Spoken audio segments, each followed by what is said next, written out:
really is where we are at here. We are dealing with a time before the Ice Age. Lights down. Oh, that's a good idea. Could we drop the house lights, please? No, look, I have to apologise. I'm Mac at the rest of the world's PC, so I have to stand here and drive this. I'm sorry if I'm obstructing your view, but maybe if you'd just like to rearrange yourselves now before we start, and then it won't be really much of a problem. So what I'd really like to do is just set a context first of what we're dealing with here in Bosnia. It's quite important to understand what this part of the world is about. Bosnia, as we see it today, is there something wrong? Okay, sorry. Bosnia, as we see it today, is the result of many cultural occupations and cultural layers. Essentially, in reverse order, we're talking about the Tito, Yugoslavia, Austria, Hungary, going further back into the Ottoman invasions, which happened in several stages. It wasn't just one invasion of this part of the world. Then back to the 15th to 13th century kingdom that was here. That was an extremely important and well-structured kingdom. And then prior to that, we go back to they established, of course, the Sofia and Starigrad, the castle was on top of Pyramids also,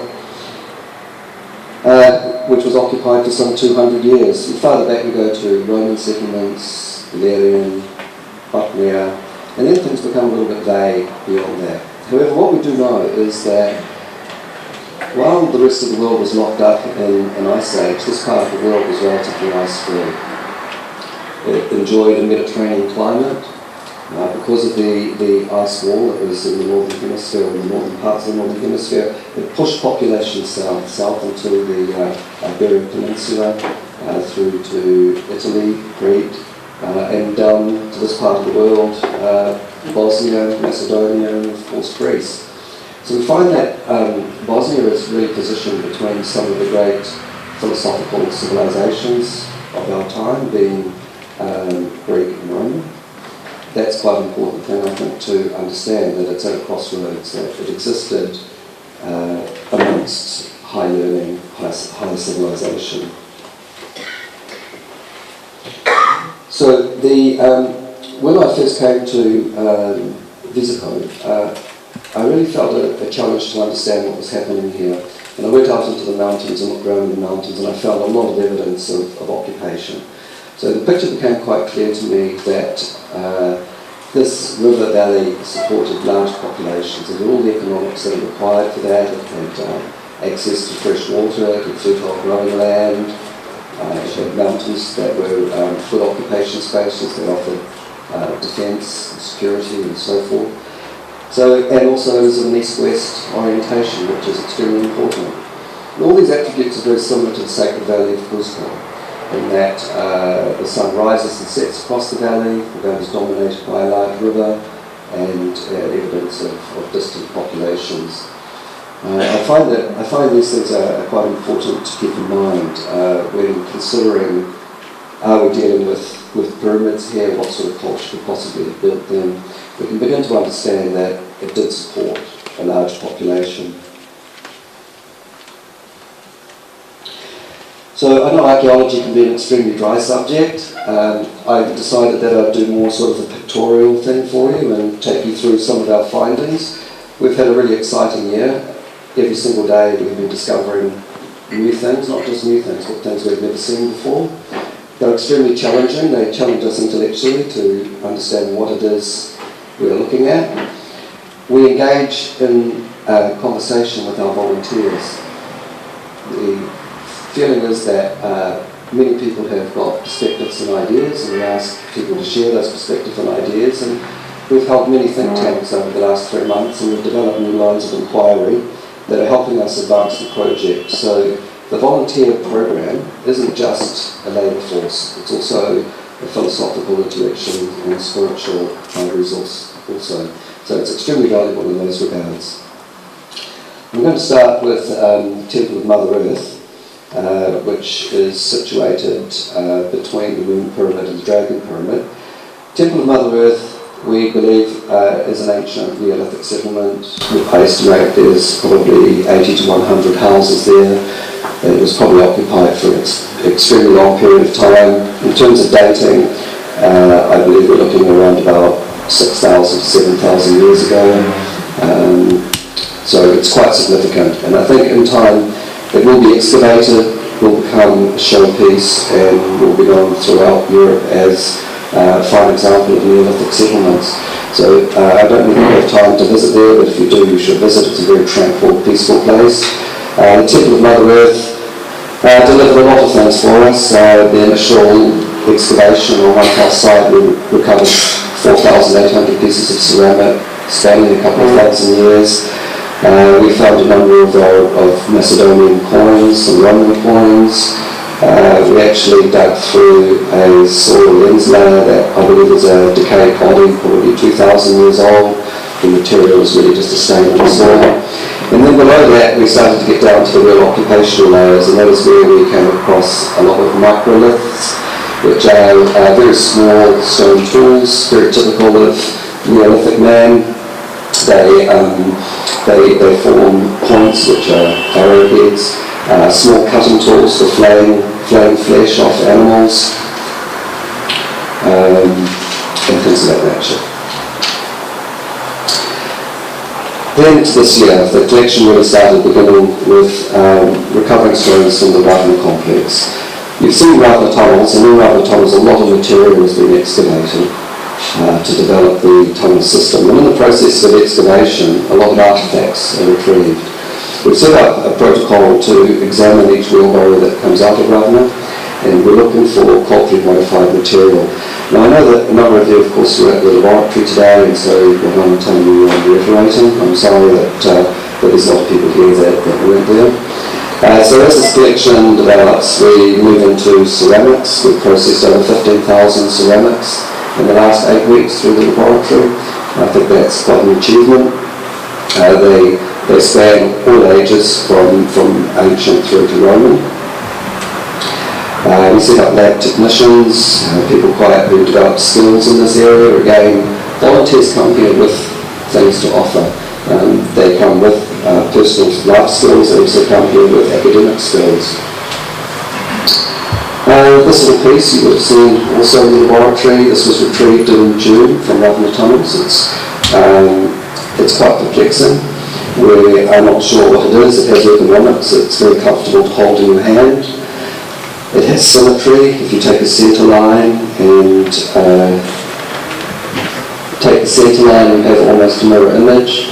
So we have two sections here, two sections here. We have symmetry in the shape here and here and here and here. The reverse side of it is quite intriguing. It seems to have suffered a lot of erosion, so I'm not sure whether this was a dual-sided item or not. But we've actually put this out on the internet and invited people in the world to comment on it as to ideas as to what it might be, its purpose, its design, and so forth. I think it's really important that I reiterate at this point something I talked about today in the laboratory. We don't know everything about the things that we've recovered. We've recovered an enormous amount of material. What we do know is that it displays cultural modification, and that's the key ingredient. We're looking for material that has been accepted by humans, and therefore we tie humans to these places, and we tie humans to these dates, and therefore we have culture and a cultural layer. However, we're not afraid to say we don't know what something is, because we think it's actually a mistake to try and say what something is. And a good example would be, for the last 200 years we've believed that, or we've been told that pyramids are tombs. 200 years later, we're now having to admit that, of course, they're not tombs at all. So the situation would be much better to say, well, we're not quite sure what it is, but let's investigate it and let's see what we can find out. That's been my philosophical approach to this project.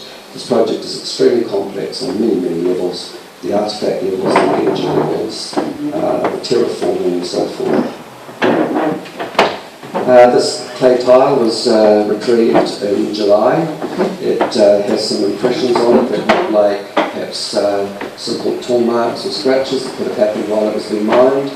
However, a volunteer with a keen eye thought he saw more in it and brought it back to the laboratory and marked it up. So I'm going to come back to that shortly, but I'm just going to show you some of the examples of the kinds of things that we have. One One of the first major projects we undertook this year was to determine the extent of concrete on the north face of the pyramid. Up until now, the project has been involved in excavating very large areas. It's extremely challenging and difficult. The soils are up to 2 metres thick, 10 metres deep. It's very intensive. This year we decided to cut a trench. We took a trench from Sonda 11, which I know that you visited the blocks today. This is across to the right and vertical. It runs probably 50 or 60 metres straight up the hill. And it's a very large expanse of concrete. But what we wanted to do was follow the end of that and see where that led us, and is there concrete across the top of the pyramid.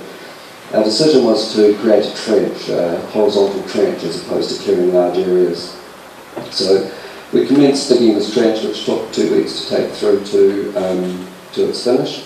It essentially follows the concrete from one edge to the other, and it comes within 2 metres, so 3 metres of a Sonda trench, a large trench called Sonda 12B, which is a very large hole, about 4 metres in diameter and about 3.5 metres deep, 3.8 metres deep.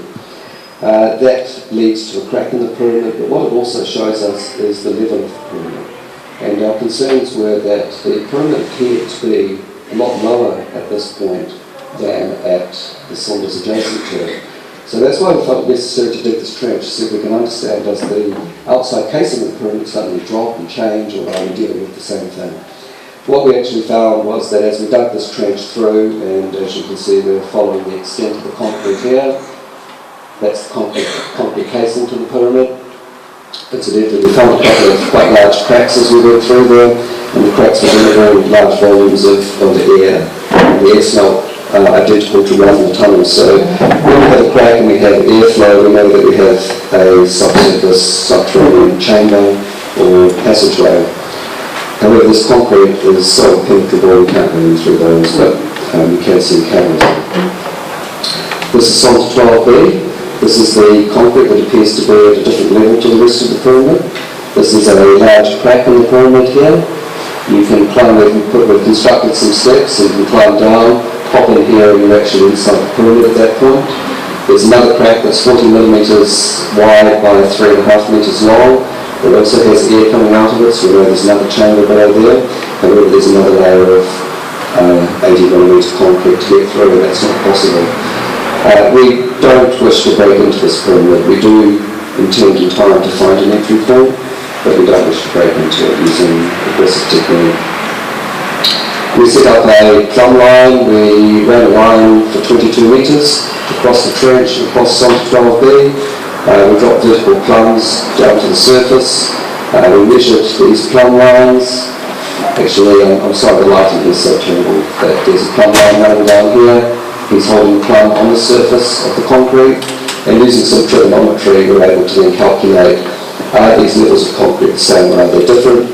We found them to be within 20 millimetres, so we call that exactly the same. So that answered a lot of questions for us. What that told us was that across the extent of the north face of the pyramid we have 130 million metres of concrete. We have 1,400 square metres of concrete cleared. We're reasonably confident now to say that the lower north face of the pyramid is concrete. That's a really important point, because by exposing the concrete through here, we're able to satisfy the argument that this is not just a natural formation. It's consistent. It's consistent within millimetres. This trench is now being wrapped for winter to offer it some protection, to try and reduce erosion. We're very concerned about protecting our archaeological sites here. We don't want to be criticised for digging large holes, deserting them, and then those large holes collapsing.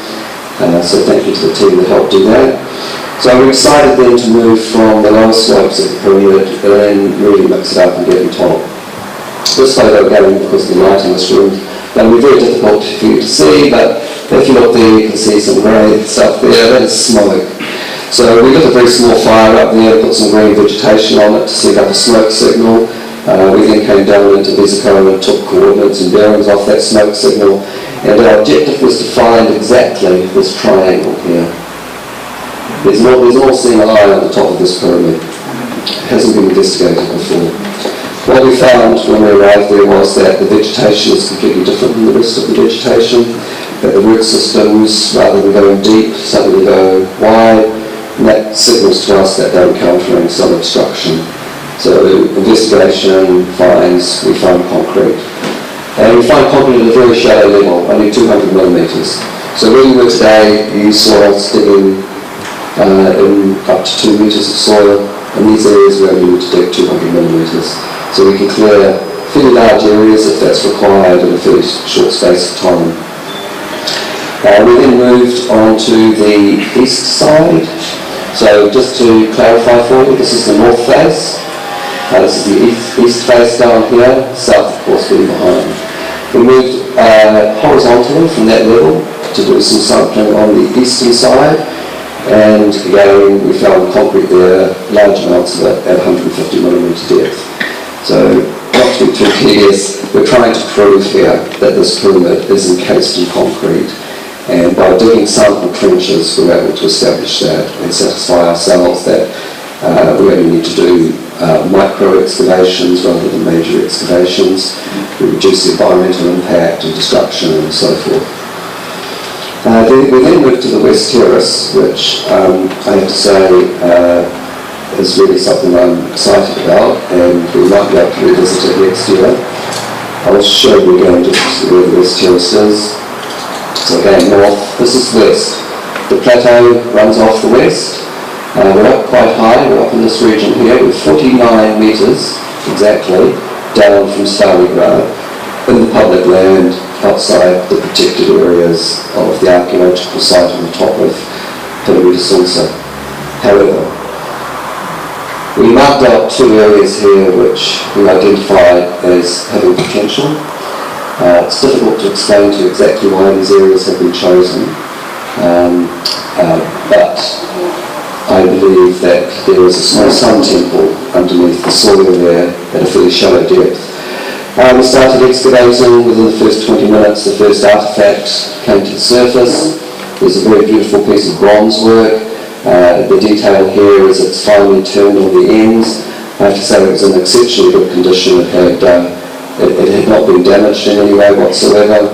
That would date probably, I would think, probably 15th, maybe 14th century. Quite an exquisite piece. Finding something like that in 20 minutes and in such shallow soil, you can see here we're talking maybe 100 millimetres of soil, means that we've hit a large area of cultural occupation and it's likely to deliver an enormous amount of new material. However, that was not to be. The observations were that we had been seeing what we were doing, people were concerned about what we were doing, government officials were concerned about what we were doing, the mayor was concerned about what we were doing, and they asked us to cease. So we're putting together an archaeological plan to investigate this area next year. Personally, I think that the main concerns are that we're right on the money, we're digging in the right place, and they don't want us to be where we are and find what we're going to find. However, time will show that, and we will revisit. So, in some respects, we were being renegade, but we were being respectful. It was a very controlled dig, and we acted responsibly when we were asked to. Now, moving on through from the excavations, we now start coming through to some of the dating processes. We've had some quite marvellous results in terms of dating these structures. You may be aware that last year an organic leaf was found under some clay on one of the sundas on the Pyramid of the Sun. It was dated to 24,800 years ago. Very, very exciting. That kind of gives us an epoch that we're working to. It sits quite comfortably with what we're thinking. The time before the Ice Age, sophisticated culture that existed before we knew sophisticated cultures existed. Essentially, people were supposed to be archaic people. Quite clearly they were not. And in Sonda 12, the crack. This is first shift in June. This is our friend Thomas from Norway. The job was to extract clay layers through here to see how deep we can go looking for a chamber. Immediately under the concrete, this is below the concrete, these leaves were found within a piece of clay. Extremely exciting and important. So they were rushed off for carbon dating to the Ukraine, and we waited about a month for the results to come back. It takes about, carbon dating is a very interesting process. To bore you with the facts, C14 isotope exists in 1 part per trillion. It's very, very minute, very rare. The counting of it takes an extremely long time. I think these get counted for about 3,000 minutes, which is about 40 odd days. It has a known decay rate, so we can calculate, every living organism has carbon-14 isotope. It has a known decay rate, so we can calculate the half-life and what the precision is and approximately how old it is. The date that we got for this was quite extraordinary. We got a date back for this pyramid, and we were the first people to really know about it, and it was 29,200 years, plus or minus 400 years. So we believe that we have a 30,000-year-old structure here. And when I say 30,000 years, carbon dating provides us a minimum date. That means that the material is no younger than that date. However, the structure it's found in association with, of course, can be older. And of course it is older. You have to think about the cultural lead time to develop an arts and science and technologies to build a pyramid, let alone the 30,000-year period that it's been lying dormant. So we're talking about a structure that could be hundreds of thousands of years old. Don't quote me on that. I'm telling you 29,200. We moved on through to obtain some more carbon dating. We've received a lot of carbon this year, and it is creating a little bit of an issue for us. It's a moderately expensive process, particularly when we're looking at a lot of samples. But also because we are working at this edge in archaeology, we're actually pushing the available dating systems to the maximum. We don't think we can work with material much more than 30,000 years old with the carbon dating process. We need to find some laboratories that can assist us to start dating other materials and provide some reliable data, perhaps exceeding these dates. 30,000 is getting to the edge of carbon's reliability. The next one was in Ravna tunnels. In Ravna tunnels, we've cut a new tunnel, a new access tunnel in June. This is the location where some organic material was found, just down on the corner here. It was a rather interesting substance. We're not quite sure what it is. We have feelings that it could possibly be biological matter. We're looking for some assistance in dating or analysing ancient DNA, but the DNA or the biological material we're working with is so old that ancient DNA to forensic science is probably 4,000 to 5,000 years old. We're well beyond that. So we've got a very interesting date here which helps us now construct a picture for both Ravna and the pyramid and their association. And the date we received for Ravna tunnels is 20,100 years, plus or minus 300. So essentially what we have here is we have the carbon date of the pyramid of 24,800 years, the carbon date of the pyramid of 29,000 years, and a carbon date out of the tunnels of 20,000 years. Regardless of the spread of these, we're talking a distant epoch. We are definitely talking about structures and cultural activity when there really was not supposed to be this sort of activity. This is extremely important to understand. This is the kind of information that orthodox science has been concerned about, that there were not archaic people in these times. They were extremely advanced people, possibly with technologies more advanced than what we have today. And so it begins. We start discovering more things in this section. This is the 20,000 year section. We found this nose of this little item here sticking out of the conglomerate in this access tunnel. To be stressed, this is not an existing tunnel. We were creating a new tunnel to join on to another tunnel that we knew was there. So we were cutting through the conglomerate. And cutting through the conglomerate, we've come across this. This is now called the egg. The egg is born. And this is the egg. I don't know if you've seen it. It's 1.1 metres in length. It is 700 millimetres across and 300 millimetres deep, and it's partly hollow. It's constructed or made from ceramic material. It's quite a beautiful thing that feels very personal to me. It'd be very interesting to discover what its internal functions are. We're looking at considering ways that we can peer inside it without being invasive. We need to be able to listen to it, we need to be able to hear echo from it, and we perhaps need to use some sort of radar to have a look through it. But we've been very gentle with this. We've built a little protection around it, around the nose of it, so that it can't be damaged. We don't particularly want to move it at the moment. These stones were buried a long time ago. They're very, very precious, and this one in particular. From there, in the same section of tunnel, we come back to the tile I showed you earlier, which one of our volunteers identified. I'm sorry, the light's really terrible in this room. There's some very small little markings on here. You may have seen this in the laboratory today. We go through processes. We mark this up with a pencil first to look at the material. We then photograph it. We then gently remove the pencil.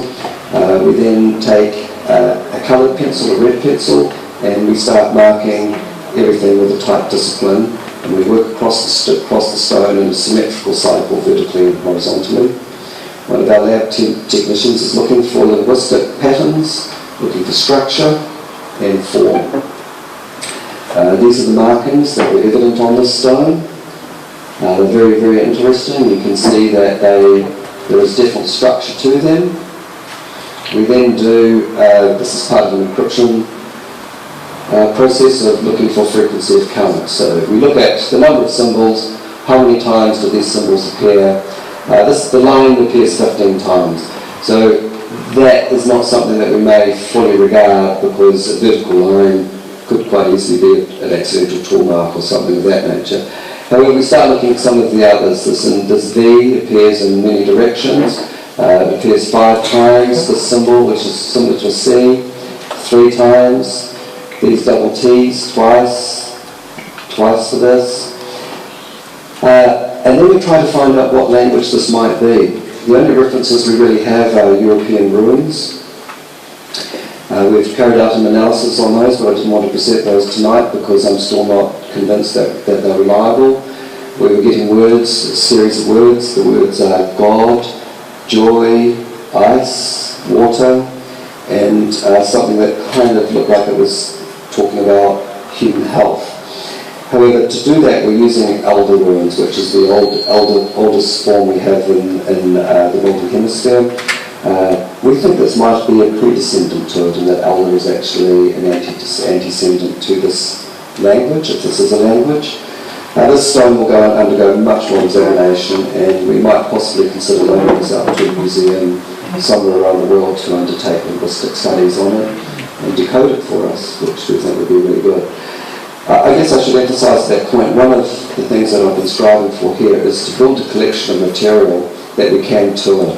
That there is material here for the Foundations Museum, laboratory, etc. But there's also material that we can loan to other interested museums around the world from time to time, that we can also loan to universities to investigate and study.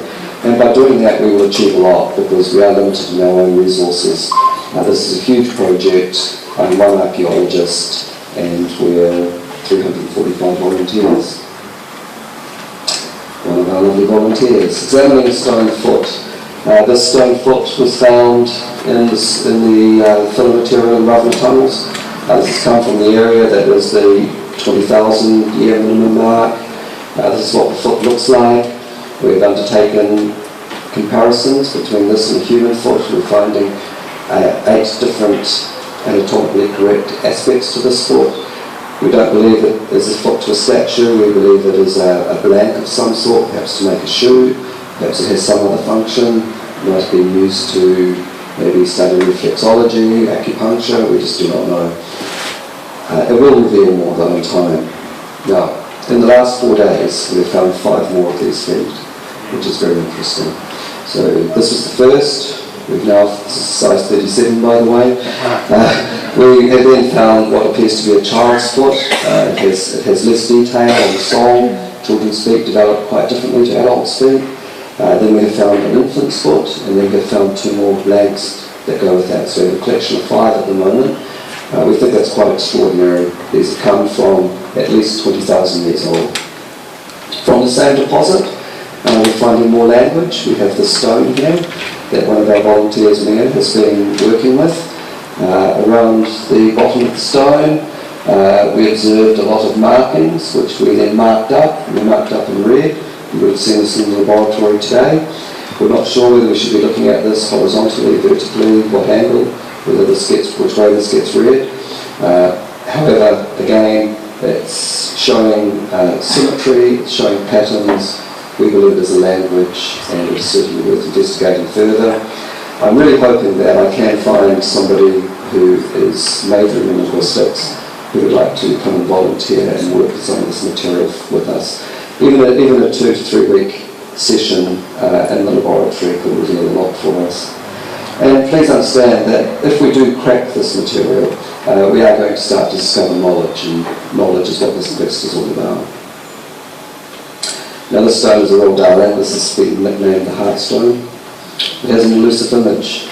When the stone came out of Ravana tunnels, what was evident was this spiral here, which then extends up to this area of the stone here. There's 3 or 4 small dots here, and there's another dot over here.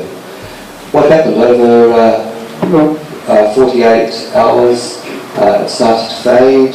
We would gently wet it again and photograph it again. The image would be there as the stone dried, the image would then disappear again. It appeared to be losing its energy and losing its image. We have 35 photographs of this image at various stages, and that gives us some material to investigate. We're actually going to try something with this stone which you might think a little bit odd. But when I finish this year, we're going to bury this stone again where we found it, and we're going to leave it there for a year. And then after a year, we're going to re-examine the stone and see whether it's been re-energized, whether the image comes back. It could be something as simple as the pH balance of the water, where it has come from. It could be something to do with the soils that it's buried in. We'd like to explore that and see whether we can understand and whether we can retrieve it. Either way, it's been preserved in photography. We have the artifact, we just don't have the image. Now, we're finding a lot of material in Ravana that I would describe as, well actually they're quite difficult to describe. They're stones. They're indescript stones. They sit very comfortably in your hand. They're about 100 millimeters long. Most of them are left-handed. We're discovering that they have art images on them or images on them. Again, this is very difficult to see in this light. People saw this in the laboratory today. There's a small face here, the eyes, the nose, the mouth, the chin. Then it has this hair here, which we nicknamed Bob Marley, of course, but as I said today, we're now seeing that this is, it looks like a representation of Medusa, which we think is an extremely interesting thing to find, particularly in an ancient culture that existed a long time before the Greeks. We found another stone in the last day that also has an image on it, and that has helped us understand that the other blanks we have are probably not blank, we just cannot see them. We're going to preserve that material and archive it. The idea is that perhaps we can laser scan it at some point, and with laser we might be able to reveal the images that are on these stones. Here's our tetras. These were also found in the 20,000 year deposit. So essentially what happened is when we were breaking through this, creating this access tunnel, finding the organic material, marking a 20,000-year-old point, that is when we started discovering a lot of culturally modified material. And that's confused the picture because this material was buried under thousands of tons of conglomerate and has been there for a very, very, very long time. Material like this is culturally modified, very clearly cut. This one's ceramic, this one's stone, they're completely different material. We have put them together, but they perhaps did not belong together. In the same area, we've now found 5 pieces like this, so we know we have a technology and a pattern. You can see that we're building up a picture here of cultural occupation and cultural layers. That's extremely important to us because the major criticism we have is that everything that we're dealing with is natural. It's natural formation, it's not man-made, it's a product of nature. My goal has been to develop an archive of material that can be examined by external archaeologists, geologists, whomever, and demonstrate to them that we definitely have the presence of culture and the presence of man. From there we then started another investigation in Ravana tunnels. In Ravana tunnels we've seen the dry walls. These dry walls mark the beginning or end of side tunnels. This is a very typical dry wall. They're quite a beautiful little thing when you get to know them. They do not cover the entire tunnel entrance. They all leave a void at the top here where you can see the filler material. They're comprised of courses of stone, carefully placed, with no binding material between them. Now, our assessment, based on some very early carbon dating, is that these dry walls are a minimum of 4,600 years old. So they're a very old technology. If we're to accept orthodox archaeology's explanation to the Great Pyramids of Egypt, putting them at 5,000 years ago, that means that our dry walls are as old as the Great Pyramids of Egypt, which is extremely interesting, and they need to be treated with that sort of respect. We have 41 of them in our public sections. In the closed sections and the scientific sections of the tunnels, there's more and more and more. So it's a very interesting technology. We do not fully understand it, but we're wanting to explore it. One of the first things we've decided to do is write a protocol for dealing with dry walls. If for any reason we're required to disassemble a dry wall, we must preserve all the data and information we can. So our protocol requires that when we disassemble a dry wall, its statistics must be recorded. We record its dimensions, we number and count every single stone, we sketch all the stones. We then set about the disassembly process, and we carefully remove each stone. We treat them as artefacts, which we believe they are. They are an archaeological feature, and they're an extremely old archaeological feature. So it was necessary to remove this dry wall, and in the process we gathered a lot of information about it, about how they're constructed. We certainly do not have the skills to reconstruct one. This is very much like Inca stonework, where the person that built these walls wasn't just simply, hadn't just learned to do this. They would have been, their father would have done this, their grandfather would have done this. These are craftsmen at work, and it's that craftsmanship that we, as modern people, just simply cannot replicate. We then transported all the material away to the laboratory. We photographed each stone in the laboratory. You might think this is going a little bit far, but we really take archaeology seriously here, and we were documenting this dry wall as a 4,500-year-old archaeological feature and giving it the respect it required there. I'm not a fan for reconstruction. All over the world I see archaeological reconstructions and I find them quite embarrassing and wonder what on earth the archaeologists are thinking. And so I felt a little bit apprehensive about trying to reassemble a dry wall, however we gave it a shot.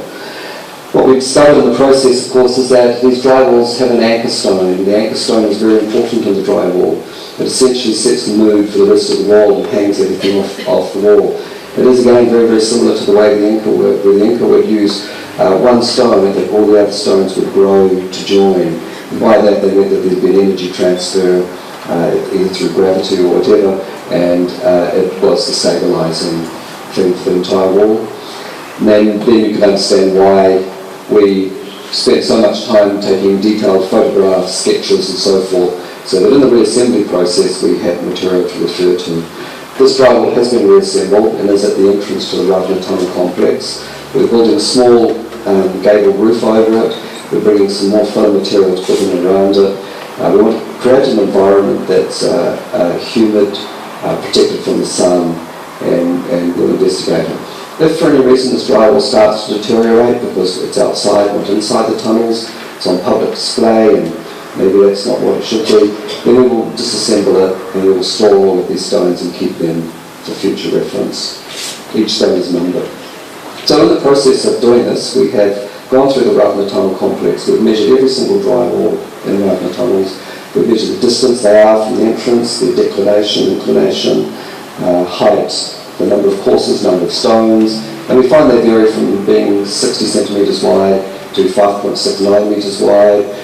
They vary from being 40 stones to being 150 stones.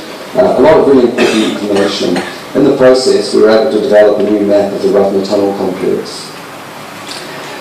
So this is the most up-to-date map showing dry walls and their locations, with keys showing the distances, etc. This is important scientific information and the kind of material that we should responsibly be doing, so we're very pleased about this, and I'll acknowledge Richard Boyle, who led this survey for me, and Team Denmark, who were his anthropologists. Right, this is the open section of 153 metre tunnel here. And I'll just pause you for a moment and just play a little video so you can understand what the unaffected original parts of the tunnel system lie.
Okay, so that's what the run of the tunnel system is like in the open sections. You can see that the tunnels are approximately 80 centimetres in diameter. You're crawling on hands and knees. That particular section goes for 153 metres.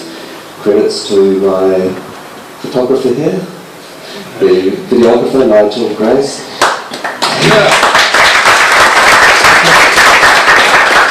We found when we got to the end of that 153 metre section that our heart rate started to increase, our temperature started to increase, we realised oxygen was decreasing, so we couldn't go any further. We got maybe within 12 metres of the very end, which was very interesting because another perplexing issue in this system, which I'll talk about shortly, is how does oxygen be generated in the Ravna tunnel system. The footage there is a little confusing for you in first look, but we're talking about essentially a rabbit hole that goes for a vast distance with other side tunnels running off it, which then again run into more. So it's an absolute labyrinth of underground networks that when you examine the material, you really have to consider, are these for human egress? And they really do not appear to be. They're extremely difficult to navigate, they're uncomfortable to be in. If there is a collapse in there, of course, there's no chance of recovering them. So that's the new section. Then, of course, we had another breakthrough this year, and that was the discovery of the megalith. And this is the megalith. We're not quite sure of its dimensions yet. It runs through here to the back and down through here. It disappears under the wall here, and it appears to come out about 2 or 3 metres on the other side. It disappears through the wall here.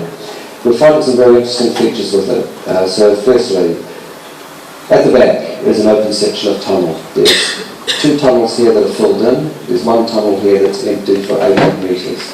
That provided us a very good opportunity to gain some scientific information. The surface of the megalith is very, very delicate. You're only allowed to step on it in soft-soled shoes or bare feet. We want to protect the surface. On the surface are a great many markings. Symbols, markings, very organic in nature. There's a series of dots and dashes that run down it. There's a spiral over here that then leads under the stones here. Now we've left a lot of that intact at the moment, covered in stones, because archaeology is about patience. We don't want to rush in and damage any of the information that this megalith can deliver. We've left material covering parts of it where we know that there's some interesting signs, and when we're ready we'll remove that material and look at the signs. But at the moment we're working in there, and the chances of us damaging those vital signs is too high. Cleaning with a very soft brush to reveal what is on the surface of it. Examining some of the markings. There's an interesting circle that's inlaid into it, and it contrasts with the other markings that are on the stone. We're not quite sure what it is, and neither are we actually exactly sure what the stone is made out of. The problem or the challenge with this at the moment is to understand its dimensions, understand its depth and how deep into the soil it is, and then what its relationship is to the other megaliths in the area. What we are finding though is we're finding foundations to buildings. These are very large cut stones with tall marks on them. This one's particularly large and disappears into the wall, and we have uncovered more of it. We estimate the stone is about 3 tons at the moment. Another square cut block behind it and some more over here.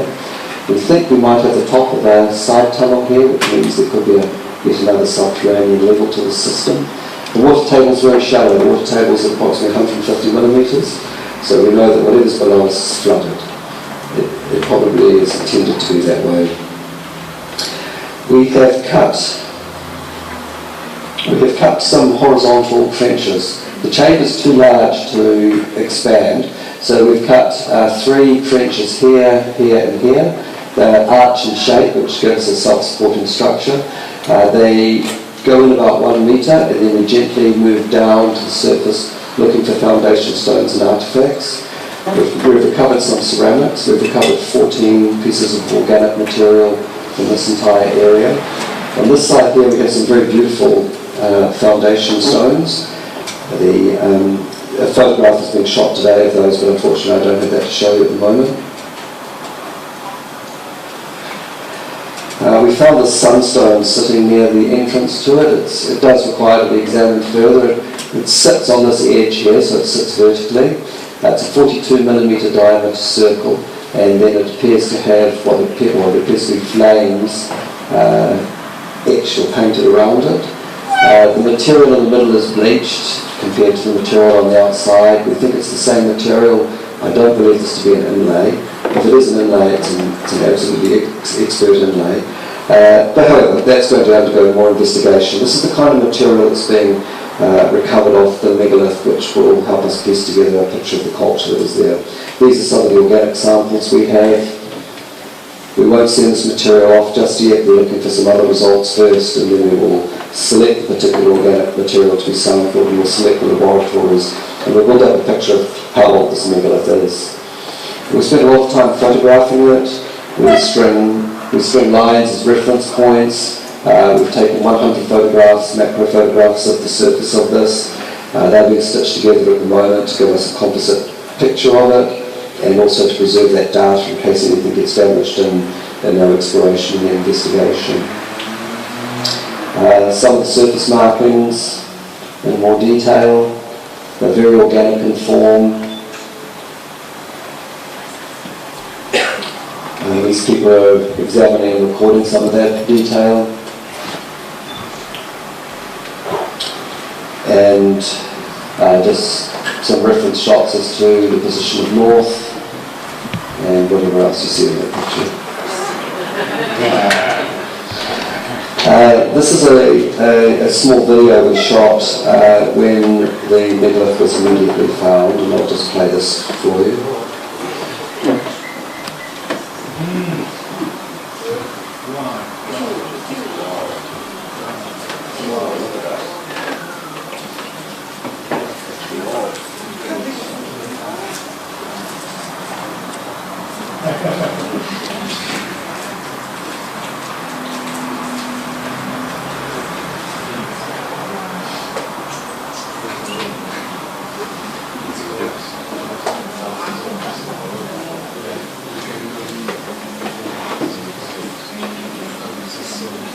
So these are the kinds of things we've been discovering. We think it's a new kind of insect, and we need to work with some entomologists to see if we can identify what it is. But they continue to come off it for 4 days, thousands and thousands of them, and they can still be photographed today. A negative ion survey that we did here, and I'd like to credit Thomas Marchner and friend Jaco Winkel, who undertook these surveys for us. We were wanting to understand how the cave system behaved, how the tunnel system behaved, how it breathed, how it recovered, etc. And we gained some quite valuable information. Now, all of this is indicative only. We can undertake scientific examination, but ultimately, if we want extremely reliable scientific information, we must invite an expert scientist in that field to come and survey and sign it off. But essentially, you can see here that we took readings at the entrance at various depths in the healing chamber and the K2 chamber.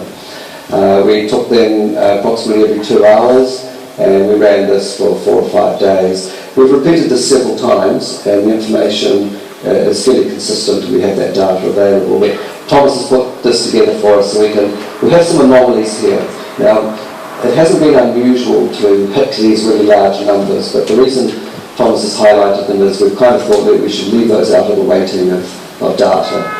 But you can see that we're talking in the 30,000s, 25,000, mid-20s, 30s and so forth. So it's very consistent. And what we're finding is that when large tour groups go through Rafna tunnels, they bring a lot with them. They bring their body temperature, the moisture of their breath, a lot of static electricity on their clothes, a lot of positive ion with them. The tunnel system then does take a bit of a dive, but what is incredibly interesting is that it always bounces back and recovers again. So some of the questions we have are this: how is the negative ion being generated? And also, how is the oxygen being liberated from the water? And these are two very, very interesting questions. They might sound extremely boring to you, but what we know is we have a very complex system down here, and this complex system is producing oxygen and is producing negative ion. One of the lines of we've got several lines of inquiry, and it's how is this negative ion being generated? How does the system self-regulate? Because it is regulating itself, so somehow it knows when to turn off and back off, and knows when to kick in and come up. How is the oxygen being liberated? And some questions we've been asking recently is the fill material in the side tunnels just fill material? Could that be contributing to this? We look at the amount of effort and economics involved to fill these side tunnels in, the amount of material. It's absolutely thousands of tons of material has gone in. And the question I keep having is it must serve a benefit. And is that benefit to suppress something, or is that benefit actually to create something? So what we'd like to do is we'd like to undertake some investigation of measuring the negative ions somehow coming actually out of those walls, the level of oxygen that's present in those wall systems, those tunnel systems, and see whether this is part of the conversion of O2 from H2O and negative ion to the from the oxygen molecule. Interesting stuff. Of course, the solstice, very important day. Just a very quick little slide presentation of the celebrations that occurred on the summer solstice.